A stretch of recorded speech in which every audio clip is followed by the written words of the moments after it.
care. Which could make it less likely, Rich. Thanks. An important part of the Affordable Care Act takes effect tomorrow, no matter what Congress decides to do today.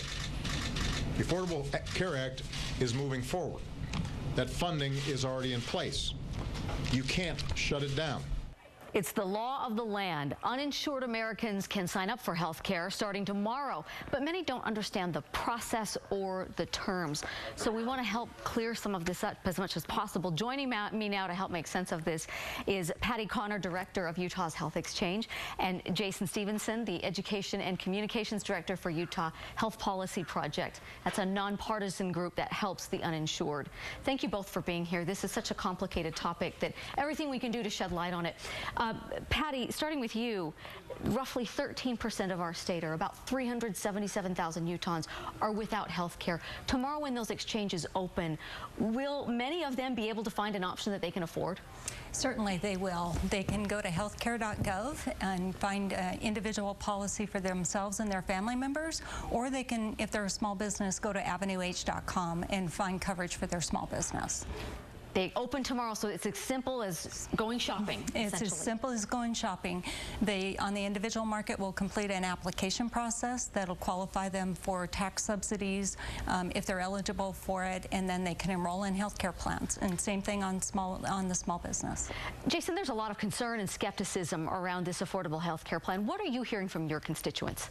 Well, we do hear quite a few misconceptions that come out when we do our public forums. I mean, number one, this is government insurance, and in fact, it's private health insurance that you're going to be purchasing through the exchanges, through the marketplaces in Utah. The second is that it's going to be unaffordable, and I think a lot of people are going to be surprised about how affordable it actually can be here in Utah. And the third is that you really have to change your health insurance or change what you get from your job because of Obamacare. And if you currently get insurance through your job and you like it and it's good insurance, you really don't have to do anything. The Affordable Care Act is designed to help those who have had trouble getting insurance or are uninsured right now. Don't have those options up till now. Okay, that's helpful.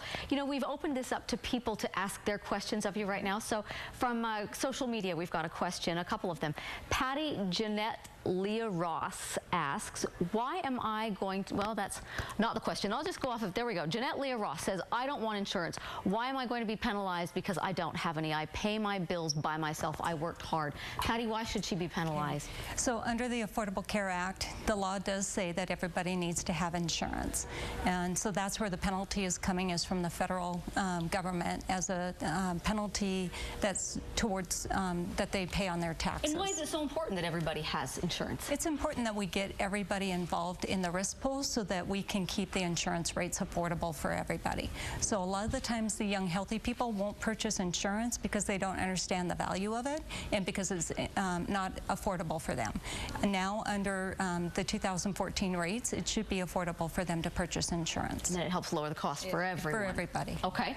Melanie Roger Hillam, I think we have another question, asks, if we can bring it up there, yep. How does the tax credit work? If it comes at the end of the year, I still won't be able to afford works insurance offerings. What are my options then? Well, I can answer that. We do get that question a lot. And actually, these tax credits, I like to call them premium subsidies because they can be advanced each month to help you pay your health care premiums. So each month, you'll write a check to your health care company or your insurance company to pay your premium, and the federal government will write a check for their portion of the premium. So each month, those premiums, those subsidies are coming in. You don't have to wait to the end of the year to get that extra help to make it more affordable.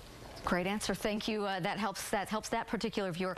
Patty, I wanted to ask you, over the weekend, our former governor, John Huntsman, was on Meet the Press talking about how Utah led out on the effort of getting health exchanges. We've been down this road, although it was a testing effort. But what have we learned? Is it too early to say what we've learned that other states might learn from us? I think we've been sharing information with all of the other states and the federal government over the last 3 years about how important it is to make sure that you do beta testing and that you have all of your communication out to your consumers in an appropriate time manner. We have learned a lot, and I think we're in a good position to be successful for 2014. Okay, so you're hopeful. I'm hopeful. All right. Well, that's helpful. We appreciate the answers to those questions, but we're not done here tonight. They have graciously, Patty and Jason have agreed to continue this conversation online. So if you have questions, tweet them to #HealthcareKSL or go to our Facebook page, ask the question, and you can get a direct answer from the experts. Thank you very much, both of you. Stay with